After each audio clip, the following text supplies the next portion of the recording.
ഞാൻ cancer രോഗിയായിരിക്കുമ്പോൾ 1978 cancer രോഗത്തിന് treatment നടത്തിക്കൊണ്ടിരിക്കുമ്പോൾ മധ്യത്തിൽ വെച്ച് വിശുദ്ധ പാദമേനെ എന്നെ വിളിച്ചു. ഞാൻ തന്നെ പ്രധാനാക്കി കർമ്മയിൽ വിടാൻ പോവുകയാണെന്ന് പറഞ്ഞു. മനസ്സുണ്ടോ എന്ന് ചോദിച്ചു. ആ ചോദ്യത്തിന് മുമ്പിൽ നാം പറയാൻ ഒക്കുകയില്ല. രോഗമായിരുന്നുവെങ്കിലും ബുദ്ധിമുട്ടുണ്ടായിരുന്നുവെങ്കിലും യെസ് എന്ന് പറയുവാൻ എനിക്കായി. അതുകൊണ്ട് എന്റെ ജീവിതത്തിലെ ഏറ്റവും വലിയ 7 വർഷങ്ങൾ പരമ്പരയിൽ റംബാച്ചനായിട്ട് പരമ്പരയിൽ കഴിഞ്ഞുകൊള്ളുവാനിടയായതാണ് ജീവിതത്തിലെ ഏറ്റവും വലിയ ഭാഗ്യകരമായ പീരീഡ് ഓഫ് ലൈഫ്. അവിടെ താമസിക്കുമ്പോൾ I could see many people coming and praying there, receiving the blessings from the Lord. ഞാൻ ആദ്യമായി ചെല്ലുമ്പോൾ ഒരു കേസിൽ അടിപിടി കേസിൽ തലയ്ക്ക് കുത്തുകൊണ്ട് ഒരു ചെറുപ്പക്കാരനെ കവറിൽ കൊണ്ടിട്ടിരിക്കുക. ഡോക്ടർമാർ പറഞ്ഞു ഒന്നുകിൽ അവൻ ജീവിക്കും, ജീവിച്ചാൽ എഴുന്നേൽക്കുകയില്ല, ഇല്ലെങ്കിൽ മരിച്ചു പോകും. അവന്റെ അപ്പനും അമ്മയും ആ കവറിൽ കൊണ്ടിട്ട് കണ്ണുനീരോടുകൂടി ഉപവസിച്ച് നിലവിളിച്ച് പ്രാർത്ഥിച്ചപ്പോൾ ആ ചെറുപ്പക്കാരൻ എഴുന്നേറ്റ് നടന്നു പോകുവാനൊക്കെയായി. ആദ്യമായിട്ട് ഞാൻ കണ്ടു. അങ്ങനെ ഒരുപാട് പേര് അവിടെ വന്ന് അനുഗ്രഹം പ്രാപിച്ചുകൊണ്ട് പോകുന്നുണ്ട്. ആരെന്നറിയാമോ?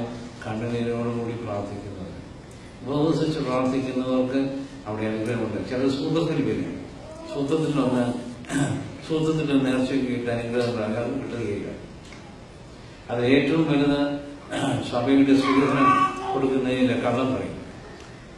ലക്ഷങ്ങൾ കൈമാറിയിട്ട് പള്ളിയിൽ വന്ന് പറയും അർഹതയിലെന്ന് പറയും, സ്വീകരണം മാനസികമെന്ന് പറയും.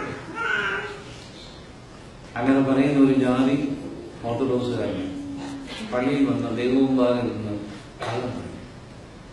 പള്ളിക്ക് കൊടുക്കേണ്ടത് കൊടുക്കുകയില്ല. എന്നാൽ മെസ്സേജുണ്ടാകും. അങ്ങനെ മരുന്നിൽ പോയി 100 രൂപ നേർച്ചയും. അതുകൊണ്ട് രക്ഷയില്ല. തെരഞ്ഞെടുപ്പിനെ കളിപ്പിക്കാൻ കഴിയും. അങ്ങനെ ആരെങ്കിലും ചെയ്തിട്ടുണ്ടെങ്കിൽ കൂടുതലും 7 വർഷം പ്രവാസനായിട്ട് അവിടെ താമസിച്ചു. അതിനിടയ്ക്ക് ക്യാൻസർ രോഗത്തിന്റെ ട്രീറ്റ്മെന്റ് ഉണ്ടായിരുന്നു. ദൈവത്തിന്റെ കൃപയാൽ പരമത്തിന്റെയും പാപ്പാടത്തിന്റെയും പ്രാർത്ഥനയാൽ പരമ്പരയായിരുന്നുവെങ്കിലും നടത്തിയിരുന്ന ചാപ്പല് പാമ്പാടി തിരുമേനിയുടെ ചാപ്പലായിരുന്നു.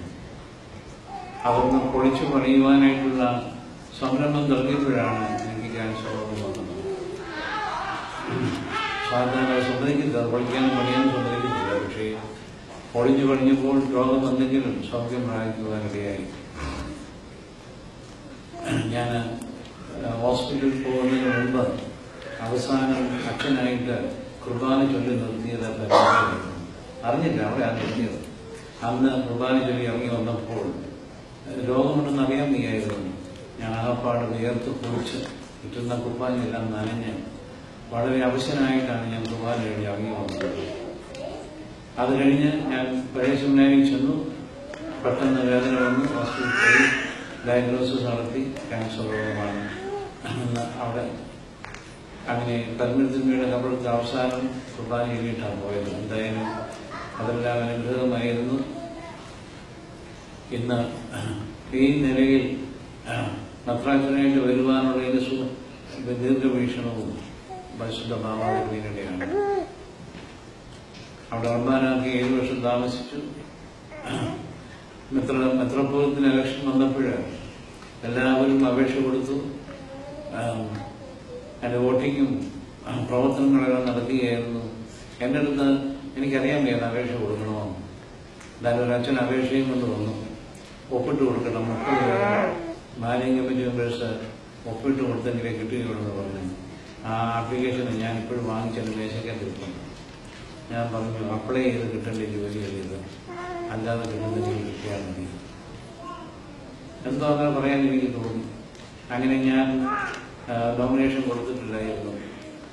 ആ സമയത്ത് ട്രീറ്റ്മെന്റിന് വേണ്ടി ഞാൻ മദ്രാസിലായിരുന്നു. എപ്പിസ്കോപ്പൽ ഇലക്ഷൻ നടക്കുമ്പോൾ ഞാൻ ദേശത്തൊന്നുമില്ലായിരുന്നു. പക്ഷേ എന്റെ പേര് സജസ്റ്റ് ചെയ്തത് പരിശുദ്ധ ഭാവത്തിന് 4ാമത്തെ നാള് ഞാൻ സജസ്റ്റ് ചെയ്യുമെന്ന് പറഞ്ഞ് എന്റെ പേര് സജസ്റ്റ് ചെയ്തു. അപ്പോൾ ദൈവനടത്തുവായി ഞാൻ കരുതുന്നു. എനിക്ക് മദ്രാസിന് വലിയ താല്പര്യമില്ലായിരുന്നു. ഒതുങ്ങി കഴിഞ്ഞുകൂടുവാനായിട്ട് ആഗ്രഹിച്ചു. പക്ഷേ ബാബാതിരുമേനി ഞാൻ പറഞ്ഞതുകൊണ്ട് സമൻസായിട്ട് സ്വീകരിച്ചു. അങ്ങനെ ബാബാതിരുമേനിയും ഞാനുമായിട്ട് എൻ്റെ ജീവിതത്തിൽ വലിയൊരു ബന്ധമുണ്ട്. അങ്ങനെ ഇടയിൽ വിളിച്ചത് കാര്യം ചെയ്യാൻ ബാക്കി ശിവൻ ബാബയാണെങ്കിലും അങ്ങനെ ഫൈനൽ സ്റ്റേജിൽ പ്രവർത്തിച്ചത് ബാക്കി സ്വതന്ത്രം ബാബാതിരുമേനിയായിരുന്നു. അങ്ങനെയാണ് ഞാൻ ഈ സ്ഥാനത്ത് വരുവാനിടയായിരുന്നത്. അതുകൊണ്ട് ബാക്കി സ്വതന്ത്രം ബാബായുടെ ഓർമ്മ നടത്തിയത് നന്ദിയോടെയാണ്.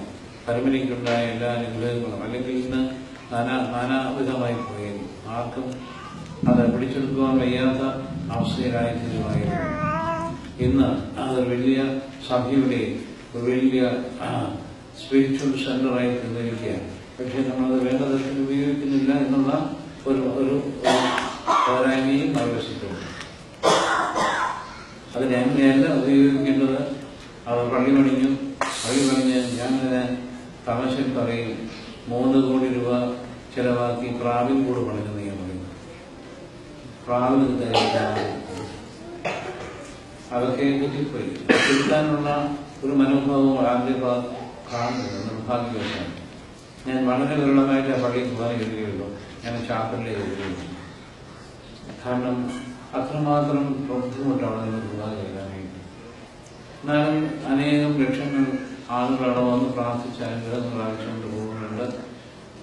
പക്ഷേ അത് പലർക്കും ഒരു ആത്മീയ ജീവിതത്തിന് ഒരു മാറ്റം വരുന്ന അനുഭവം അവിടെ വെച്ചുണ്ടാകുന്നുണ്ട്. പലരും നമ്മൾ പറയുന്നുണ്ട്, എൻ്റെ ജീവിതത്തിൽ വലിയൊരു മാറ്റം വന്നു, പ്രാർത്ഥിച്ചു ഉപദേശിച്ചു പറയുന്ന പലരും ആ സമയത്ത് ഞാൻ കണ്ടിട്ടുണ്ട്.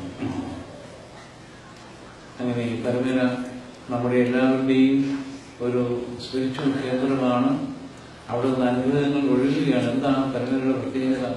അവിടെ വന്ന് പ്രാർത്ഥിക്കുന്നത് അനുഗ്രഹം കിട്ടുന്നു. അവിടെ ദൈവസാന്നിധ്യമുണ്ട്. വശത്തെന്ന് പറഞ്ഞാൽ പൗലോസ് പറയും, ക്രിസ്തു നിങ്ങളിൽ രൂപാന്തരപ്പെട്ടു. Let Christ be transformed in you, let you become like Christ. അതാ പൗലോസ് പറയും, who are you? I am in Christ, Christ in me. അതാ ഞാൻ എന്ന് പറയുന്നത് Christ in me, I am in Christ. അതാണ് ക്രിസ്ത്യൻ. ക്രിസ്തുവിനായിത്തീർന്നതും ക്രിസ്തു നമ്മിനായിത്തീർന്നതുമാണ് ആ ക്രിസ്തു ജീവിതത്തിന്റെ അനുഭവം എന്ന് പറയുന്നത്. അങ്ങനെ ആയിരിക്കുന്ന ഒരു വ്യക്തിയാണ് Parameswaran. In Parameswaran what we see is Christ transformed in Parameswaran. പരമേശ്വരന്റെ ജീവിതത്തിൽ ക്രിസ്തുവിനെ പോലെ രൂപാന്തരപ്പെട്ടു വരുവാൻ പ്രാർത്ഥിച്ച് സൗഖ്യം നൽകുവാനുള്ള ശക്തി സമ്പാദിച്ച വ്യക്തിയാണ്. എങ്ങനെയാണ് കിട്ടിയത്? നിരന്തരമായ നോമ്പനുഷ്ഠാനവും പ്രാർത്ഥനയും കൊണ്ടാണ് ആ സാധാരണ മനുഷ്യനായിരുന്ന ആള് വിശുദ്ധനായിത്തീർന്നു.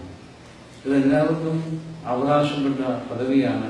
വിശുദ്ധനായിത്തീർന്നുള്ള മാർഗം ആർക്കും പ്രത്യേകിച്ച് എല്ലാവർക്കും ലഭിക്കും.